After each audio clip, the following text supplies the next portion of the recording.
Assalamualaikum warahmatullahi wabarakatuh. Ashama harka fuune akkam jirtu daawwattoota hordoftoota naatoo walloo jirtu bakka jirtan maratti nageenya keenya kan kabajaaf jaalalaa bakkuma isin jirtan teessan haala kabajichaa warreen chaanaalii kanaaf haaraa subscribe gurumatti keenyatti dabalama isin jecha bagaa gara naatoo walloo dhuftan isinin jala asuman wal barnoota gaarii haa ta'u maqaan kee naatoo wallooti. Egaa har'a jechuun wanni irratti xiyyeeffadhee dhufe tokko jechuudha akkuma mata duree irratti agartan kana social media faayidaa isaa miidhaa isaa jechuudha kan waliin ilaaluuta haga xumuraa sagantaa keenyatti nafaana turaa isin jecha social media jechuudha akkasuma miidhaan isaadha jechuudha abbame itti fayyadame jechuudha abbame itti fayyadame sanitu jechuudha faayidaaleen argata jechuudha itti fayyadama yeroo jennu waan hin taane irraa of qusatudha jechuudha waan hin taane garuu social media kana gadi dhiise banateetu waan hin taane posti godha jechuudha viidiyoo namarraa fuudheetu waan taane tokko posti godha laayikiin ati gootu sunilleen akkasumatti taa viiyuun ati ilaalte sunilleen akkasumatti taa jechuudha keessaa waan barumsa waan fedha haa ta'uti waan barumsa qabu akkasuma waan jechuudha dhaloonni qubee nu duubaan dhufan kan irraa baratan tokko ta'uu qaba social media irratti yeroo gadi dhiifame jechuudha waan barumsa tokko qabu waan bu'aa tokko buusuu danda'u jechuudha. Ati amma jechuudha waan fedhalleen haa ta'u waan siyaasalleen haa ta'u waan fedhalleen haa ta'u jechuudha waan barumsa tokko jechuudha waan barumsa irraa baratamuu danda'u tokko gadi dhiifamuu qaba jechuudha. Fakkeenyaaf jechuudha amma yeroo liivii irratti ijoolleen tokko liivii isheen jechuudha waan hin taane jechuudha haasa achirratti waan hin taane irraa yaa kan haasan waan hin taane sanirraa haasa'uu jechuudha sagantaa bareedaa tokko qabaafatanii seenarraa haa ta'u seenaa gootota irraa ta'u seenaa gootota tokkodha yoo har'a jechuudha irraa hin haasofna jenne hin dhumu wallaahi dhugumattu seenaa abbaa fedhilaa ta'u seenaa Juhar fakkeenyaaf seenaa Juhar Maamud seenaa Hacaaluu seenaa Taaddasaa Birruu haa ta'u seenaa sagantaan nama tokko jechuudha seenaa Taaddasaa Birruu irraa haasofna seenaa Taaddasaa Birruu yoo ilaalte jechuudha jechuudha baaxaam takka dheeraa jechuudha hin dhumu.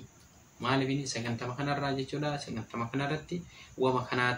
haasa'uu ni dandeenya jechuudha kun asumaan dhaamsa kiyya jechuudha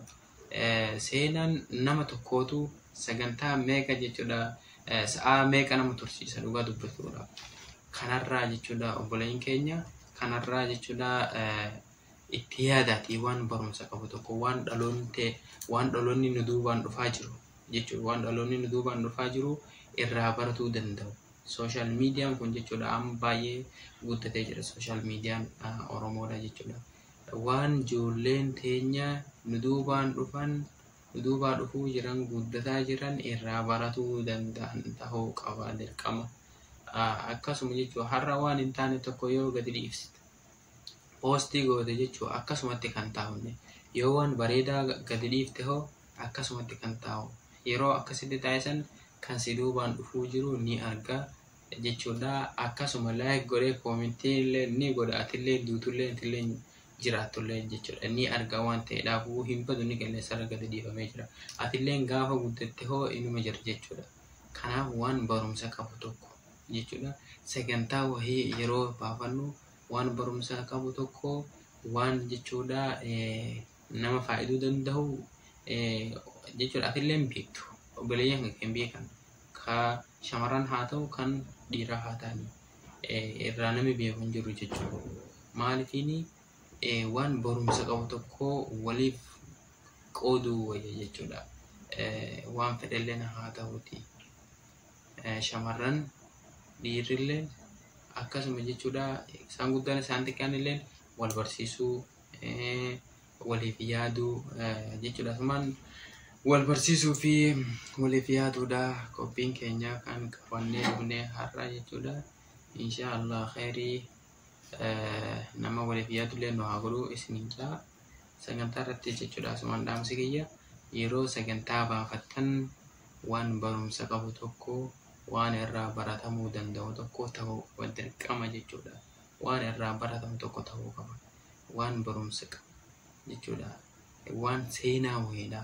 akkasuma seenaa nama tokkorraa yoo sunne baay'ee guddaadha